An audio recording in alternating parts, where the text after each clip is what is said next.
Assalomu alaykum hurmatli kanalimiz muxlislari. Kommentariyalarda ko'p bir xil savollar kelyapti. O'sha savollarga umumiy qilib javob bermoqchiman.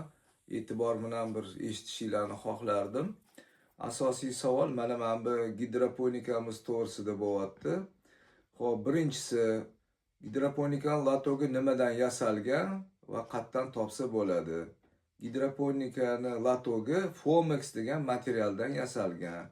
U Fomex degan material OLX-ga yozsanglar chiqadi. Xohlang lotincha yozing, xohlang kirillcha yozing, chiqadi. Undan 5 ta mana shunaqa latok chiqadi. Bizda deydiki 30 ga misol uchun 1 metrli, 30 santimetrga 1 metrli latokdan 5 ta chiqadi. Tak, listi donasi hozirgi kunda 175 ming so'm. OLX-ga yozsanglar chiqadi. Xo'p, keyingi masala. Suv sepadigan apparat nesh pul deb yozishibdi.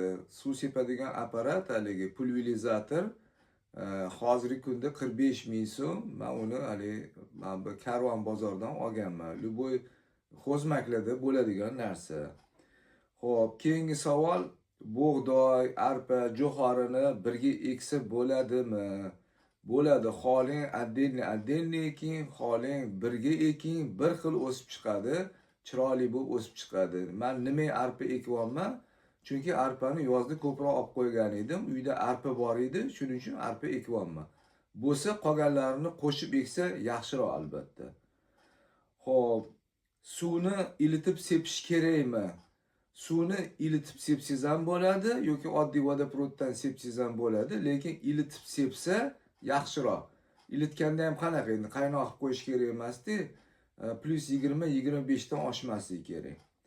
Xo'p, yana boshqa ekinlar eksa bo'ladimi? Bemalol eksangiz bo'ladi. Endi mali piyoz, chesnok ekib qo'yganim, u oddiy narsa. U обязательно shu gidroponikaga ekish shart emas haligi. Prosta joydan foydalanib, o'sha bo'sh joy bor edi, o'sha ekib qo'yganman. Atak eksa bo'ladi. Har xil mikrozelen, men bu ukrop, kashnich, haligi rukkola deydi. Ishqilib ko'p narsa eksa bo'ladi, salat baylari, lekin ularda texnologiya sal boshqacharoq. Erta mana bunaqa qilib oddiy suv bilan ekib bo'lmaydi. Unga обязательно mikroelementlar suvga qo'shib turish kerak. U sal texnologiyasi boshqacharoq. Internetga kirsanglar bor, har xil texnologiya, u murakkabroq narsa. Biza qilayotgan narsa bu eng oddiysi, shu hayvonlarga beriladigan gidroponikaning eng oddiy turini qilyapmiz. Xo'sh, keyin 1,5 kilodan rostdan ham 10 kilo chiqadimi deyishyapti. 1,5 kilo arpani eksa 10 kilo chiqadimi? Albatta, o'sha 6 kunda 10 kilo bo'lyapti. Yana 2 kun o'stirsanglar 12 kilo ham bo'ladi. Faqat qarab turasizlar, namligi oshib ketmasin, havoni issiq bo'lib ketmasin, bo'lmasa mog'orlab ketadi. Mog'orlash sababi asosan o'sha kirligi. Kir deganda nima bor? Qum, bakteriya, zamburug'lar hammasi bir kir deb aytganman. Bir xil bu faqat zamburug'dan deb yo'q, ko'p narsani hisoblab oddiy kir deb aytib qo'yganman, oddiy xalqimiz tushunish uchun. O'shaning uchun o'shalarni yuvib turish kerak. Chayib yuvib turmasangiz, o'sha zamburug'lar o'sib ketib qoladi-da, achib qoladi. Xo'p, keyingi masala, suvga dori berilmaydimi? Yo'q, suvga dori berilmaydi, oddiy suv. Suv kerak, svet kerak, bo'ldi, boshqa hech narsa kerak emas. Xo'p, endi gidroponikani sotish masalasi. Men o'zim hech qachon sotmaganman. Men o'zimni tomorqam uchun yasaganman bu qurilmani. Asosan o'zimni hayvonlarimga beraman. Lekin sotsanglar bo'ladi. Mana OLX-ga kirsanglar, gidroponikani 1 kilosini 2,5 mingdan 3,5 ming so'mgacha deb yozib qo'yibdi. Xaridorini topsanglar, sotaverasizlar. Xo'p, keyin latokka yoyish qalinligi. O'sha arpani yuvigandan keyin, dimlangandan keyin latokka yoyish qalinligi 1-1,5 santimetrdan oshmasligi kerak. Shu eng patolog. 2 santimetr qilib qo'ysanglar bo'lmaydi. Xo'p, endi masala haligi men hozir aytaman. Xo'p, men bu tovuq, kurkalarni, qo'ylarni chiqarmasdan boqsa ham bo'ladi. Boqsa bo'ladi, faqat ular sal yog' bosib ketadi.